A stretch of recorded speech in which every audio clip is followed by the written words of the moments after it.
Sachar committee कह रही है कि मुसलमानों की हालत दलितों से बदतर है।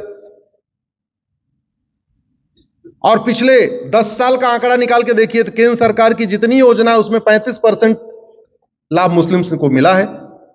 मुफ्त मकान, मुफ्त राशन, मुफ्त वजीफा, मुद्रा लोन, जितनी भी योजना है उसमें 35% शेयर गया है। वो केंद्र सरकार की सारी योजनाएं गरीबी के आधार पे हैं, तो 35% शेयर अगर जा रहा है, इसका मतलब जो खुद ही मकान ले रहा है, खुद ही राशन ले रहा है, खुद ही लोन ले रहा है, खुद ही सब कुछ कर रहा है, वो वक्फ करेगा क्या? अरे वक्फ करेगा 100-200 रुपए करेगा, 500 रुपए करेगा, 1000 रुपए कर देगा। वो जमीन दान करेगा क्या? 1-1 एकड़ 2-2 एकड़ जमीन करेगा कि जिसके पास 1 एकड़ खुद ही नहीं जमीन है। किसान सम्मान निधि में 35% मुस्लिम को जाता है। किसान सम्मान निधि किसको मिलती है? जिसकी जमीन 2 एकड़ से कम हो। तो जिसकी 2 एकड़ से कम है वो वक्फ कर सकता है क्या? अरे वो अपना घर बनाएगा, अपने बच्चों को जमीन बांटेगा, वहां उनके कुछ काम धाम करेंगे या वक्फ कर देगा जाके? और अगर किसी ने किया 1950 के बाद तो स्वाभाविक सी बात है कहीं कुछ कागज भी होगा, कुछ रजिस्ट्री भी कर किया होगा, कहीं कुछ रजिस्ट्रेशन किया होगा, किस और कुछ नहीं 2 गवाह तो होंगे जिनके सामने उसने किया होगा। तो कोई तैयारी नहीं है। बोले कागज नहीं दिखाएंगे, डेट नहीं बताएंगे, तारीख नहीं बताएंगे, लेकिन हमने वक्फ किया है। ये पैसा थोड़ी है जो गुप्त दान कर दिया, जमीन दान किया। भाई जमीन गुप्त दान थोड़ी होती, जमीन तो पब्लिकली होती, 2 लोगों के सामने होती, 4 लोगों के सामने होती। तो इसलिए अब इस कानून पे हंगामा शुरू हो गया।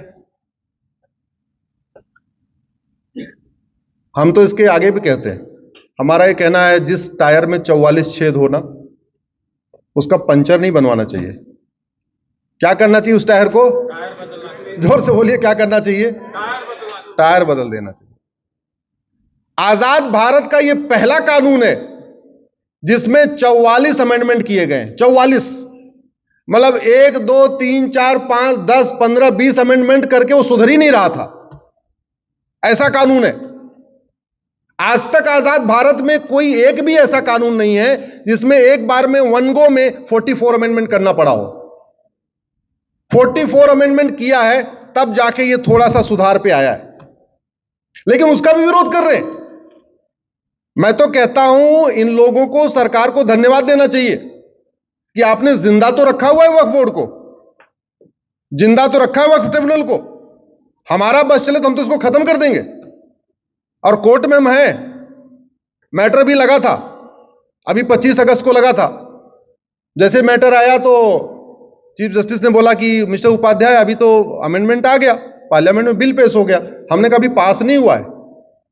हमने कहा पास हो जाएगा फिर हम अपनी प्रेयर चेंज करेंगे और हम फिर बताएंगे किस धारा में भी और क्या क्या करना है। आप बताइए, भारत में एक देश एक विधान होना चाहिए या सबके लिए अलग अलग विधान होना चाहिए? और अगर वक्फ बोर्ड वक्फ ट्रिब्यूनल होना चाहिए तो फिर हिंदू बोर्ड हिंदू ट्रिब्यूनल क्यों नहीं होना चाहिए? जैन बोर्ड और जैन ट्रिब्यूनल क्यों नहीं होना चाहिए? बौद्ध बोर्ड और बौद्ध ट्रिब्यूनल क्यों नहीं होना चाहिए? सिख बोर्ड और सिख ट्रिब्यूनल क्यों नहीं होना चाहिए? बहाई बोर्ड बहाई ट्रिब्यूनल क्यों नहीं होना चाहिए? यहूदी बोर्ड यहूदी ट्रिब्यूनल क्यों नहीं होना चाहिए? बैलेंस तो तभी होगा, या तो सबके लिए एक या सबका अपना अलग अलग। सबका अलग अलग कर दें और भी फायदा है। वक्फ बोर्ड वक्फ ट्रिब्यूनल चलने दिया जाए, हिंदू के लिए अपना हिंदू बोर्ड बना दिया जाए। तो कम से कम जैसे वक्फ बोर्ड क्लेम करता है, बिना ऐसे ही मनमानी नोटिस कर देता है बिना किसी जांच पड़ताल के, जो हिंदू बोर्ड होगा हिंदू ट्रिब्यूनल वो भी नोटिस जारी करेगा। हालांकि मनमानी नहीं करना है। यहां तो इतिहास में लिखा हुआ है कौन कौन सी जमीन कब कब किसने किसने कब्जा किया हुआ। यहां तो प्रमाण है बकायदा, खिलजी ने कब क्या किया, ऐबक ने क्या किया, तुगलक ने क्या किया, बाबर ने कब क्या किया, हुमायूं ने क्या किया। अच्छी बात है वो खुद भी लिखवा के गए हुए हैं। बाबर ने बाबरनामा में सब लिखवाया हुआ है उसने क्या क्या किया हुआ है। तो बाबरनामा को यूज करके ही हिंदू ट्रिब्यूनल से नोटिस जारी हो जाएगी। कोई ये थोड़ी कहेगा बाबरनामा झूठा है, कोई इतिहासकार भी नहीं कह सकता, चाहे वो कोई भी इतिहासकार, चाहे वो राम गुहा साहब हों या और भी जो 2-4 हैं इतिहासकार, उसको झूठा कैसे बोलेंगे? औरंगजेब ने जो जो काम किया सब लिखवाया उसने, बाबर ने जो जो काम किया लिखवाया है। तो वैसे ही हिंदू ट्रिब्यूनल हर जगह नोटिस जारी करेगा, भाई देखो पहले ये था ये था ये था, होना चाहिए। तो मेरा कुल मिला के कहने का मतलब यह है कि सबसे पहले तो अभी सरकार ने जो किया है उसके साथ खड़े हो जाते हैं, उसका समर्थन करते हैं, पहले से बेटर हो रहा है, कम से कम डीएम के पास अधिकार आ गया है, मनमानी नोटिस नहीं चलेगी। इस वक्फ बोर्ड ने एक बहुत बढ़िया तरीका निकाला। इसको कारण नहीं बताना था, किसी को नोटिस जारी करने के पहले कोई रीजन नहीं बताना था, सिंपल एक अखबार में ऐड देना था कि यह जमीन वक्फ की है, या वहां जाके एक नोटिस बोर्ड लगाना था यह जमीन वक्फ की है, और 30 दिन में अगर कोई ना आए तो वो जमीन वक्फ की हो गई। तो बड़े चालाकी से इन्होंने किया, भारत के उन अखबारों में नोटिस देते थे जिन अखबारों को कोई पढ़ता ही नहीं है। भारत में ऐसे अखबार छपते हैं ना जो कोई पढ़ता नहीं है, केवल वो छपते हैं और वहीं ऑफिस में रहते हो, 400 कॉपी 500 कॉपी या 200 कॉपी छपती है उनकी। तो अभी तक जो मेरा रिसर्च ये कहता है कि वक्फ बोर्ड ने जो नोटिस जारी किया वो कभी दैनिक भास्कर में, दैनिक जागरण में, या अमर उजाला में, या नवभारत टाइम्स में, या हिंदुस्तान में, इनमें कोई नोटिस ही नहीं किया। उसने ऐसे ऐसे अखबारों में नोटिस जारी किया जो अखबार छपते ही नहीं है, या छपते भी होंगे छोटे छोटे 4-4 पढ़ने वाले होते, कोई पढ़ता ही नहीं उनको। नोटिस देके इसने दो काम किया। पहला, अमीरों को नोटिस जारी किया और उनसे वसूली किया। अग्रवाल धर्मशाला को बोला है वक्फ प्रॉपर्टी है, अग्रवाल साहब परेशान हुए, बोले काम करो 20 लाख लाओ, ठीक है मामला आपका रफा दफा कर लेते हैं। और अगर और धमकी भी दिया ज्यादा करोगे तो लखनऊ आना पड़ेगा। अब अग्रवाल साहब मुजफ्फरनगर मेरठ से 600 किलोमीटर दूर लखनऊ जाएंगे क्या? क्योंकि वक्फ बोर्ड की नोटिस को आप अपने लोकल कोर्ट में चैलेंज नहीं कर सकते। वक्फ बोर्ड की नोटिस केवल वक्फ ट्रिब्यूनल जहां आपका है वो राज्य में एक ही होता है, राजधानी में होता है। तो मेरठ, मुजफ्फरनगर, गाजियाबाद, नोएडा से लखनऊ पड़ता है 600-700 किलोमीटर, झाबुआ से भोपाल पड़ता है 700 किलोमीटर। मतलब 700 किलोमीटर ट्रेवल करके आपको जाना है वो जवाब देने, और जवाब किसके सामने देना है? जिसने खुद ही नोटिस जारी किया हुआ है। तो वही चोर, वही दरोगा, वही इंस्पेक्टर और वही जज। तो लोग क्या करते हैं, काम करो ठीक है भैया 20 लाख पकड़ो यार, ठंडा मामला। चलो यहां तक बात ठीक थी। इसके आगे जो उसने खतरनाक काम किया, झाबुआ में वो नोटिस देता है, एक पहाड़ी पे आदिवासी रहते हैं, उनको नोटिस देता है वो कि ये जमीन तुम्हारी वक्फ बोर्ड की है। वो झाबुआ के आदिवासियों ने कभी अपनी लोकल तहसील नहीं देखी है, उनको कोई काम नहीं पड़ता, उन्होंने कभी अपनी झाबुआ की कोर्ट, लोकल कोर्ट नहीं देखी, और उनको कहता है इसका जवाब देने भोपाल आओ। वो कहते हैं जवाब नहीं दूं तो, बोले नहीं जवाब दो तो डीएम आएंगे खाली करवा लेंगे। क्यों? क्योंकि डीएम को वक्फ बोर्ड के नीचे रखा हुआ है। इस वक्फ एक्ट में डीएम को कोई अधिकार ही नहीं है। डीएम को केवल और केवल वक्फ बोर्ड के आदेश को कंप्लायंस कराना है बस। अगर वो डीएम साहब के वक्फ बोर्ड कह दे जाओ ये ऑडिटोरियम खाली करा के आओ, तो डीएम साहब कभी नहीं कहेंगे रामजस का ऑडिटोरियम बहुत पुराना बनाओ, बोले नहीं ये हमारा है जाओ खाली कराओ, खाली कराना पड़ेगा। मतलब इसमें इतनी पावर है कि अगर अभी तक तो किया नहीं, अमानुल्लाह इसके अध्यक्ष हैं इसके वक्फ बोर्ड के यहां के, अगर अमानुल्लाह कह दे कि सुप्रीम कोर्ट वक्फ बोर्ड का है, तो सुप्रीम कोर्ट के सेक्रेटरी जनरल 30 हजारी में उस नोटिस को चैलेंज नहीं कर सकते, उनको अमानुल्लाह खां के सामने जाके पेश होना पड़ेगा। राष्ट्रपति भवन को कह दे ये राष्ट्रपति भवन वक्फ बोर्ड का है, तो राष्ट्रपति भवन के जो ओएसडी हैं उसको कोर्ट में चैलेंज नहीं कर सकते, वहीं जाके उनसे इलाहाबाद हाईकोर्ट में हो चुका है। इलाहाबाद हाईकोर्ट के अंदर, कैंपस के अंदर एक जमीन को उन्होंने बोला वक्फ बोर्ड की जमीन है। कुछ दिन नमाज पढ़ा, नमाज पढ़ते पढ़ते पहले 4 लोग नमाज पढ़े, फिर 10 लोग नमाज पढ़े, फिर 20 लोग नमाज पढ़े, पढ़ने के बाद बोल दिया वक्फ बोर्ड की है। अब इलाहाबाद हाईकोर्ट के सामने यह दिक्कत, कैंपस की जमीन वो खुद कैसे डिसाइड करे? तो इलाहाबाद हाईकोर्ट सुप्रीम कोर्ट आया कि हमको वक्फ बोर्ड से बचाओ।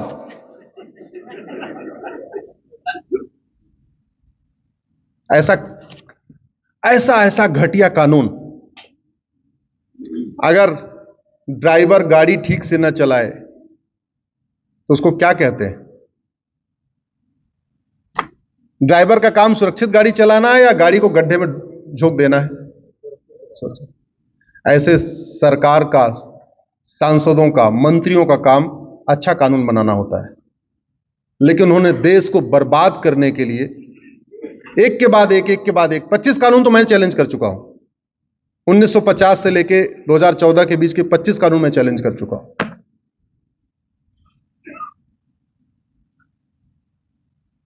मुगलों ने यहां पे इस्लाम को बढ़ाने के लिए बहुत सारे नियम कानून बनाए। अंग्रेजों ने यहां पे क्रिश्चियनिटी को फैलाने के लिए बहुत सारे नियम कानून बनाए। और कांग्रेस ने दोनों का जो एजेंडा छूट गया था, बच गया था, पूरा नहीं हो पाया था, उन दोनों को एजेंडे के लिए 50 कानून बनाए। 50 कानून बनाए और ऐसे ऐसे कानून बनाए भाई साहब, नाम ऐसा प्यारा रखा कि लोगों को हवा ही नहीं, भनक भी नहीं लगी ये कानून बन क्या रहा है। जैसे अगर महिला के लिए कानून बनेगा तो उसमें पुरुष लिखा रहेगा या महिला लिखा रहेगा? बताइए जरा। एससी एसटी के लिए कानून बनेगा तो उसमें जनरल लिखा रहेगा, एससी एसटी, जैसे एससी एसटी है तो उसमें एससी एसटी एक्ट लिखा हुआ है। महिलाओं के लिए अपना नेशनल वीमेन कमीशन महिला। कांग्रेस ने एक 1991 में कानून बनाया जिसको हमने सुप्रीम कोर्ट में चैलेंज किया है, नाम है उसका पूजा स्थल कानून। नाम क्या है? पूजा स्थल। पूजा स्थल और प्रार्थना स्थल दो अलग अलग चीजें होती है। मंदिर को कहते हैं पूजा स्थल और मस्जिद और चर्च को क्या कहते हैं? प्रार्थना स्थल। Temple is the place of worship and mosque and church is the place of prayer. यह डिफरेंस है। मंदिर में हम किसी और का ध्यान नहीं करते, वहीं सामने जो मूर्ति होती उसी का ध्यान करते हैं, उसी को भोग चढ़ाते हैं, उसी को चरणामृत चढ़ाते हैं, वहीं आराधना करते हैं। जो मांगना है सब उसी से मांगते हैं, जो देना वहीं देते हैं। चर्च और मस्जिद में क्या होता है? केवल बैठते वहां पे हैं, ध्यान कहीं और करते हैं। This is the difference between puja sthal and prarthana sthal, place of worship and place of prayer. कानून बनाया, उसका नाम रखा प्लेस ऑफ वर्शिप एक्ट। और क्या किया? उस एक कानून से बाबर, हुमायूं, तुगलक, गजनी, गोरी के सारे इल्लीगल काम को लीगलाइज कर दिया। एक कानून से बनाया। किसके लिए? प्लेस ऑफ प्रेयर को लीगलाइज करने के लिए। इल्लीगल प्लेस ऑफ प्रेयर को लीगलाइज करने के लिए कानून बनाया और नाम क्या डाल दिया? Place of worship act. जबकि वर्शिप का मतलब पूजा होता है, प्रेयर का मतलब प्रार्थना होता है। मंदिर पूजा स्थल होता है, मस्जिद और चर्च प्रार्थना स्थल होता है। और दोनों में डिफरेंस भी है। मंदिर में हम क्या कहते हैं? सर्व मंगल मांगल्ये शिवे सर्वा साधिके, सबका कल्याण हो। मंदिर में क्या कहते हैं? धर्म की जय हो। किसी मंदिर में आपने सुना क्या हिंदुओं की जय हो, गैर हिंदुओं का नाश हो, हिंदुओं में सद्भावना हो और हिंदुओं का कल्याण हो? ऐसा बोला कहीं पे? ऐसा नहीं बोला, नहीं बोलते हम। चर्च और मॉस्क में क्या बोला जाता है? शब्द भले अलग हैं, भाव वही है। मुस्लिम्स की जय हो, गैर मुस्लिम्स का नाश हो, मुस्लिम्स में सद्भावना हो और मुस्लिम्स का कल्याण हो।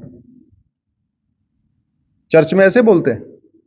क्रिश्चियंस की जय हो, गैर क्रिश्चियंस का नाश हो, क्रिश्चियन में सद्भावना हो और क्रिश्चियंस का कल्याण हो। हम क्या बोलते हैं? धर्म की जय हो, अधर्म का नाश हो, प्राणियों में सद्भावना, विश्व का कल्याण हो।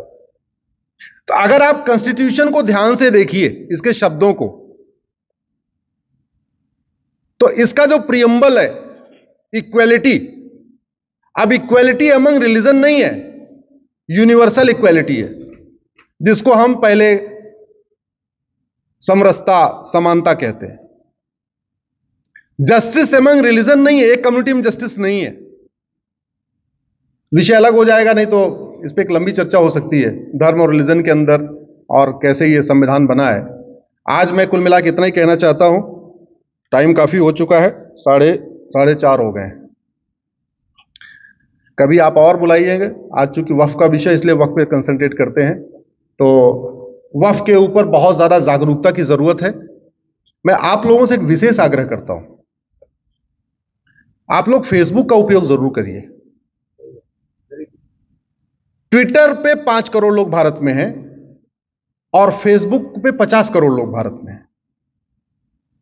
ट्विटर पे सारे बुद्धिजीवी हैं, उनको समझा पाना थोड़ा मुश्किल होगा। और फेसबुक पे गांव वाले भी हैं, किसान भी है, मजदूर भी है, चाय की दुकानें वाला है, टपरी वाला भी है, रिक्शा चलाने वाला वो भी है। उसको आप जो बात लिखेंगे वो समझेगा, तो ज्यादा बहस भी नहीं करना पड़ेगा, ज्यादा कमेंट में दिक्कत भी नहीं आएगी। आसान आपको बता रहा हूं। हमने बहुत बड़ी गलती किया है, हमने फेसबुक को ये सोचा रही है तो फेसबुक, हमने उसको इग्नोर कर दिया। आज की डेट में हमें सबसे ज्यादा अपनी प्रेजेंस दिखानी चाहिए फेसबुक के ऊपर। वो गांव में बैठा हुआ किसान मजदूर, उसको हमें समझाने की जरूरत है कि जो चल रहा है दिल्ली में, एक्चुअल में वो क्यों चल रहा है और क्या चल रहा है, क्या उसका रेमिफिकेशन है, क्यों हो रहा है। जागने की जरूरत है।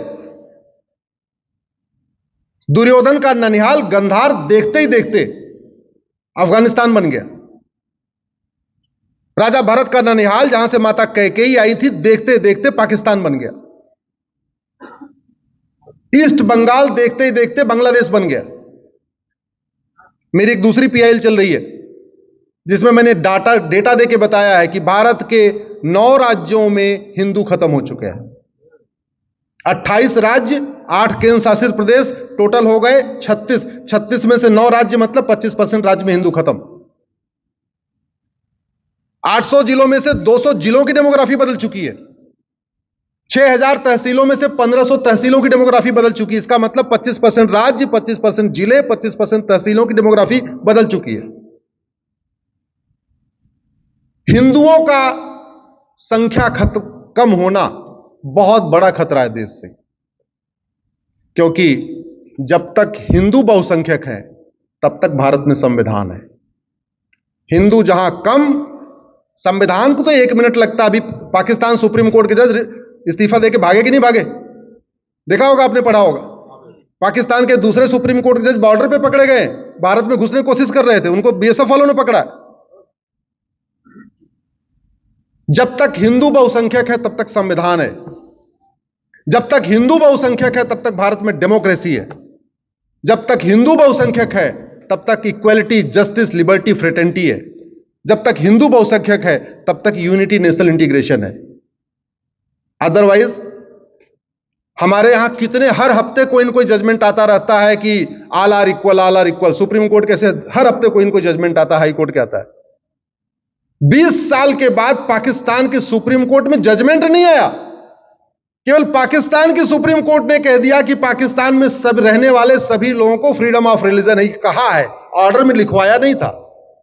पिछले हफ्ते की बात है, पूरे पाकिस्तान की सुप्रीम कोर्ट को रौंद दिया, लाइट पंखा तोड़ के रख दिया। सुप्रीम कोर्ट के पाकिस्तान के जज दुबक दुबक के बैठे हुए थे, सेना बुलाई गई तब जाके उनकी जान बची है। केवल इतना कहा था, all the Pakistan have the freedom of religion, इतना कहा था।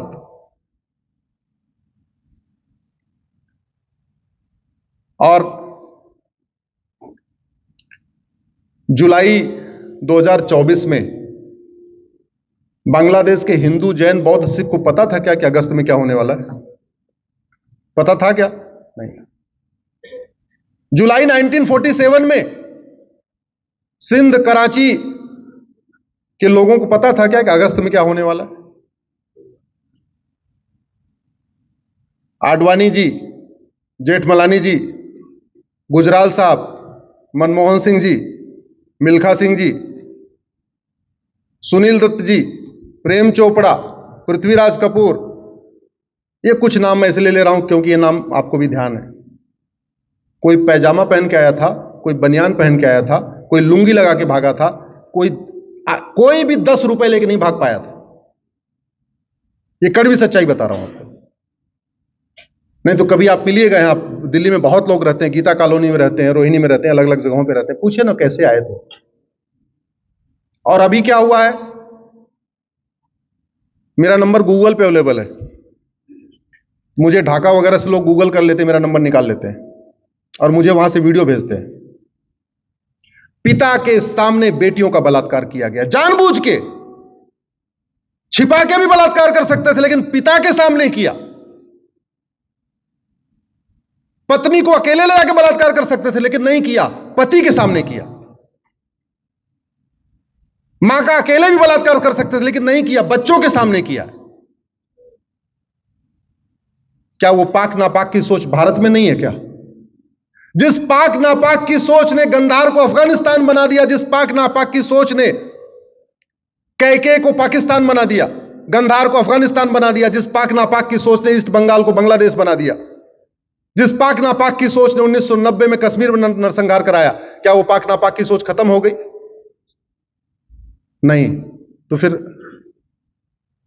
और सिखा क्या दिया? मजहब नहीं सिखाता आपस में बैर रखना।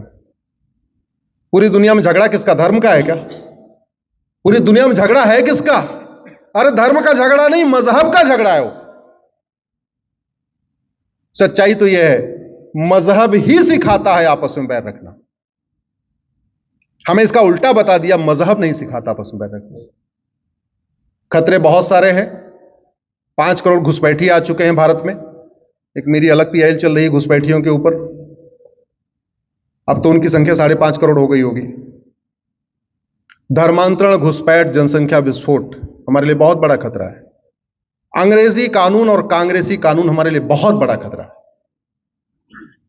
अगर ये सारे के सारे 100%, मैं धन्यवाद दूंगा सरकार को, प्रधानमंत्री मोदी जी को, उन्होंने 1,500 कानून खत्म किए हैं पिछले 10 साल में।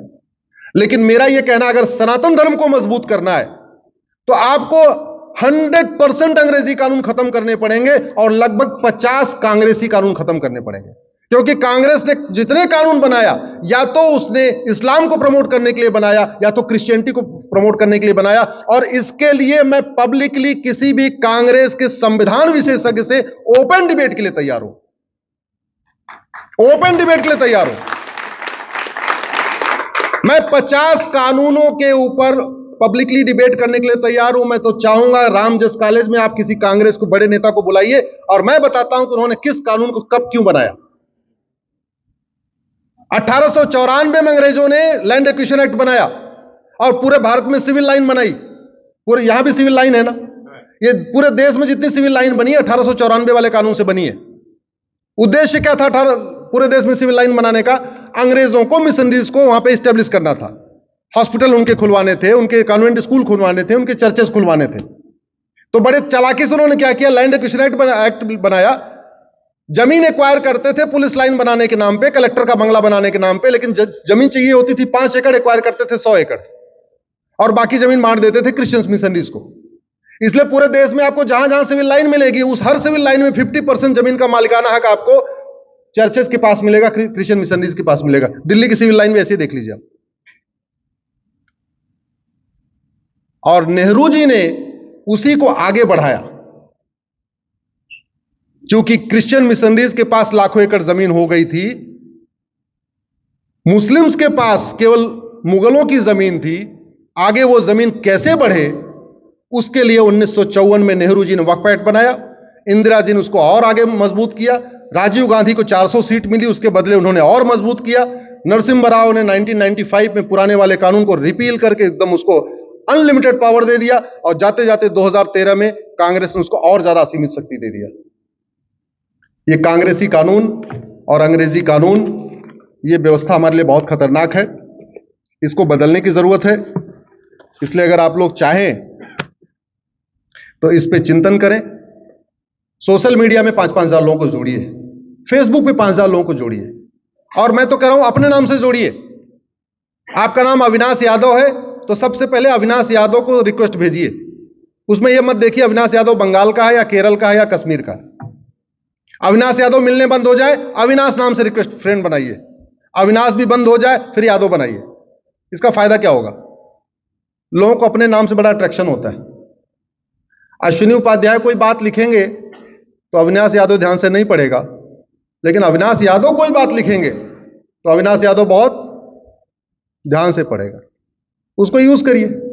हम लोग पेपर पे साइन करते हैं, पहला काम क्या करते हैं? अपना नाम लिखते हैं ना, अश्विनी उपाध्याय, राम यादव, अखिलेश यादव, यही लिखते हैं ना पहले। बेटा उसको यूज करना चाहिए। इसलिए मैं आप सबसे आग्रह कर रहा हूं इसका उपयोग करिए, नहीं तो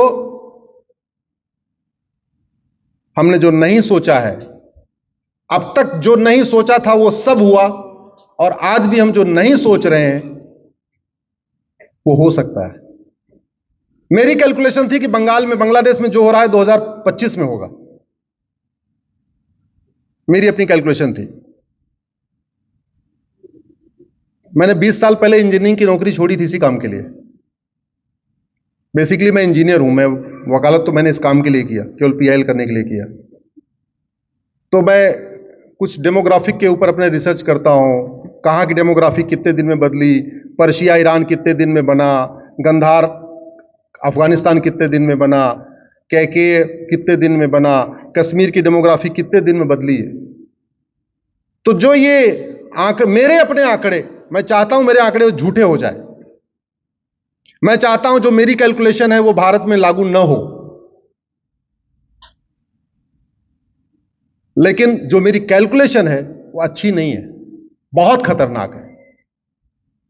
उससे बचने के लिए सबको संगठित होना है, सबको एकत्रित होना चाहिए, और एक एक करके जो जहां जितना मिले, जो जहां से एक पत्ता तोड़ पाए पत्ता तोड़ ले, जो टहनी तोड़ पाए टहनी तोड़ ले, जो जैसे मतलब वो जो भारी भरकम वृक्ष है ना भारत विरोधियों का, उसमें से जो जितना कर सकता है उतना तोड़े। बाद में जब सब थोड़ा थोड़ा तोड़ लेंगे, जब कमजोर होगा फिर एक दिन उसकी जड़ तो काट ही सकते हैं। बहुत बहुत धन्यवाद, बहुत बहुत आभार।